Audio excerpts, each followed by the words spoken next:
कुछ अल्फाज ऐसे होते हैं जिनके ज़ाहिरी मतलब में हम अक्सर खो जाते हैं और उनकी जो असल रूह है ना, वहां तक पहुंच ही नहीं पाते। ना महरम भी बिल्कुल ऐसा ही एक लफ्ज है। तो क्या ये लफ्ज सिर्फ मर्द और औरत के रिश्ते के लिए है? चलें आज जरा इस तस्वुर को एक बिल्कुल नए जाविये से, एक गहराई से समझने की कोशिश करते हैं। अच्छा, जैसे ही नामहरम का लफ्ज सुनते हैं फौरन जहन में क्या आता है? वही रवायती तारीफ है ना। मतलब वो लोग जिनसे निकाह हो सकता है और इसीलिए शरीयत के मुताबिक एक खास फासला या पर्दा रखना जरूरी है। बिल्कुल, ये इस लफ्ज का सबसे आम बुनियादी मतलब है। लेकिन क्या ये पूरा कॉन्सेप्ट सिर्फ लोगों तक ही महदूद है? क्या नामहरम सिर्फ कोई इंसान ही हो सकता है, या फिर इसकी जड़ें कहीं ज्यादा गहरी हैं, हमारी जिंदगी के दूसरे हिस्सों में भी? तो आइए अब इसको एक जरा बड़े कैनवस पर देखते हैं, एक नई जाविये से, कि नामहरम सिर्फ एक शख्स का नाम नहीं है। अरे ये तो कोई कैफियत भी हो सकती है, कोई असर या कोई ऐसी सिमत भी जो हमें नुकसान पहुंचा रही हो। यहाँ देखें, दो अलग अलग सोचें आमने सामने हैं। एक तरफ है वो रिवायती सोच जो इस लफ्ज़ को सिर्फ मर्दो औरत के ताल्लुकात तक देखती है, और दूसरी तरफ एक बिल्कुल नया जाविया है। ये कहता है कि भाई हर वो चीज़ नामहरम है जो हमारी रूह के लिए, हमारी अक्ल के लिए जहर हो। ये तो सोच के एक बहुत बड़ी तब्दीली है ना।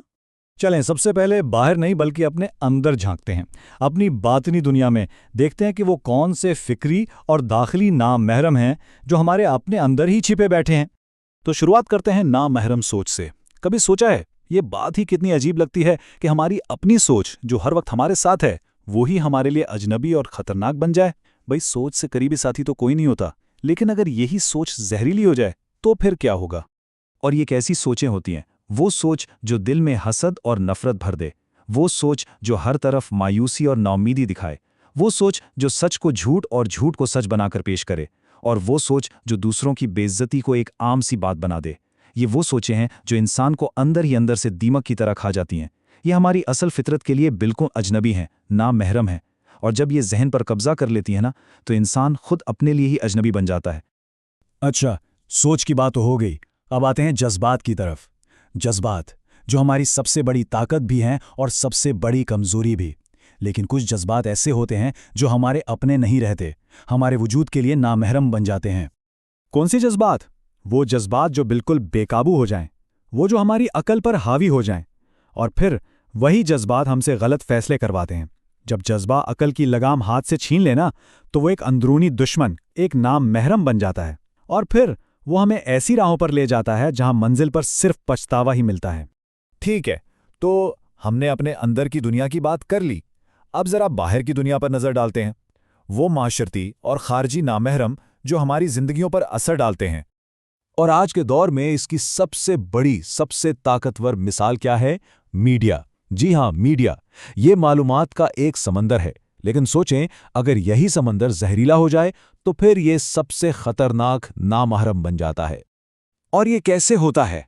जब मीडिया झूठ को सच का लिबास पहनाकर पेश करे, जब वो मुआशरे में खौफ और नफरत के बीज बोए, जब वो जानबूझकर एक एजेंडे के तहत लोगों की राय को गुमराह करे। ऐसा मीडिया सीधा हमारे जहनों पर हमला करता है, हमें हकीकत से इतना दूर कर देता है कि सच और झूठ का फर्क ही मिट जाता है। ये वो नामहरम है जो हमारी सोच को हमसे ही छीन लेता है। अच्छा, अब आते हैं रिश्तों की तरफ, ताल्लुकात।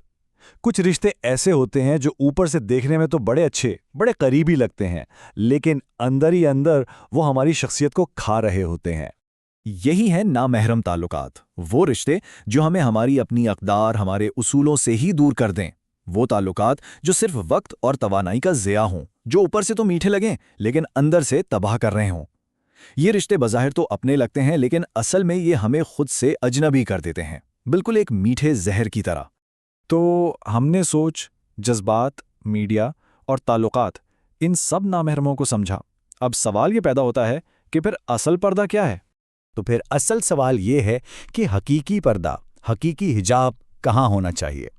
अगर नामहरम सिर्फ कोई शख्स नहीं है, बल्कि एक सोच भी है, एक जज्बा भी है, एक ताल्लुक भी है, तो फिर खुद को महफूज कैसे रखा जाए? और इसका जवाब यह है कि असल पर्दा आंखों का नहीं, असल पर्दा तो दिल का है, दिमाग का है, किरदार का है। हकीकी हिफाजत صرف جسمانی فاصلے کا نام نہیں بلکہ یہ تو فکری، اخلاقی اور روحانی پاکیزگی کا نام ہے۔ جب کوئی اپنی سوچ کو، اپنے علم کو اور اپنے فیصلوں کو ان نام محرم اثرات سے بچا لے تبھی وہ اصل معنوں میں محفوظ ہوتا ہے۔ اور بات یہاں آ کر ختم ہوتی ہے، اس گہرے نقطے پر۔ بعض اوقات دشمن دروازہ توڑ کر نہیں آتا، وہ نامحرم بن کر دل میں جگہ بنا لیتا ہے۔ اصل سوال یہ نہیں کہ ہم کیا کر رہے ہیں، اصل سوال یہ ہے کہ ہم کس چیز کو اپنے دل اور دماغ میں داخل ہونے کی اجازت دے رہے ہیں، کیونکہ سب سے بڑا خطرہ وہی ہوتا ہے جسے ہم پہچان ہی نہ پائیں اور وہ چپکے سے ہمارے اندر اپنا گھر بنا لے۔